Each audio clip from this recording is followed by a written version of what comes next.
آسرا ہے قربانی، باضمیر قوموں کا آسرا ہے قربانی، ظلم کے اندھیروں میں ایک دیا ہے قربانی، ظلم کے اندھیروں میں ایک دیا ہے قربانی۔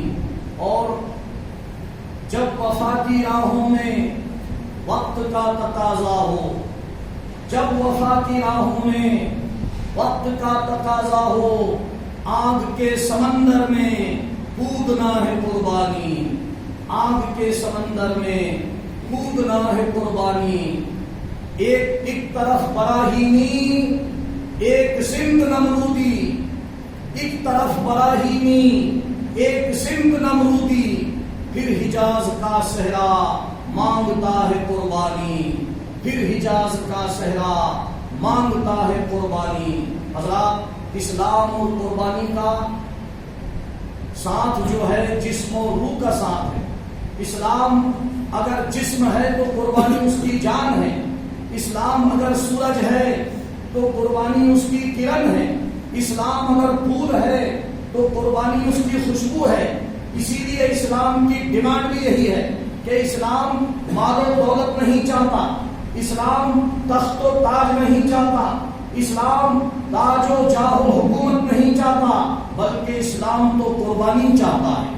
اسلام تو قربانی کی ڈیمانڈ کرتا ہے، اسلام تو سیکریفائس چاہتا ہے، اسلام تو تیاگ، تپسیا اور بلیدان چاہتا ہے۔ اسلام کی ڈیمانڈ تو قربانی کی ڈیمانڈ ہوتی ہے، جان نثاری کی ڈیمانڈ ہوتی ہے۔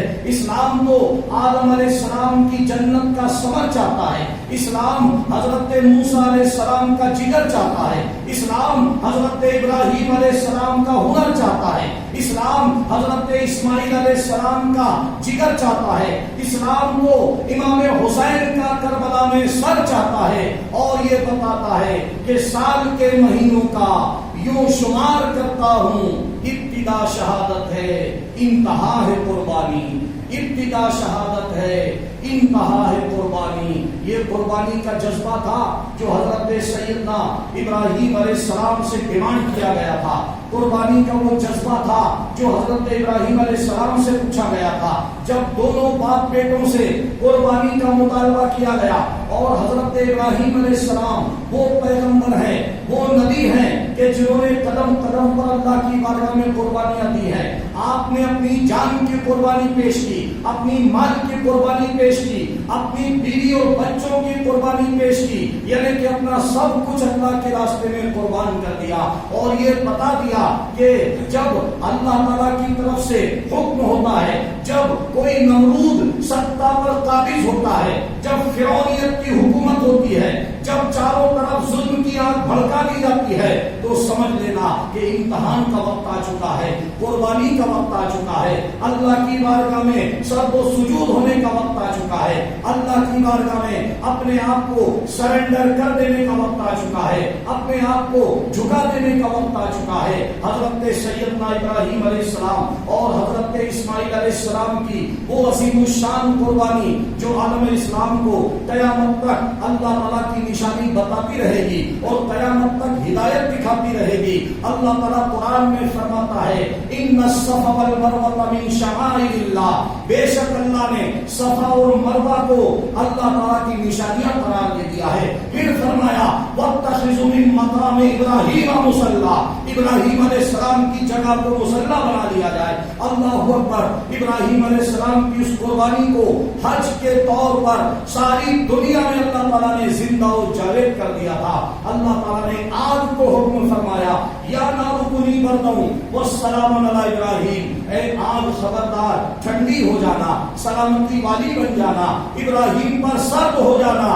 دنیا کی تمام آگ نے یہ حکم مانا اور وہ ابراہیم علیہ السلام پر ٹھنڈی ہو گئی۔ میرے بھائیوں، قربانی کا دور ختم نہیں ہوتا ہے، بلکہ ابراہیم علیہ السلام سے کہا جاتا ہے کہ اب تمہارے بیوی اور بچوں کو، جو دودھ پیتا بچہ ہے اور جو اس کی ماں ہے، اپنے بیوی بچوں کو عرب کے ریگستان میں، جہاں پر آج مکہ مدینہ ہے، آج سے 4000 سال پہلے وہاں پر بیابان جنگل ہوتا تھا، انسان تو انسان، جانور کا بھی نام و نشان نہ ملتا تھا۔ اس مقام پر ابراہیم علیہ السلام کو حکم ہوتا ہے، اے ابراہیم اپنے بیوی اور بچوں کو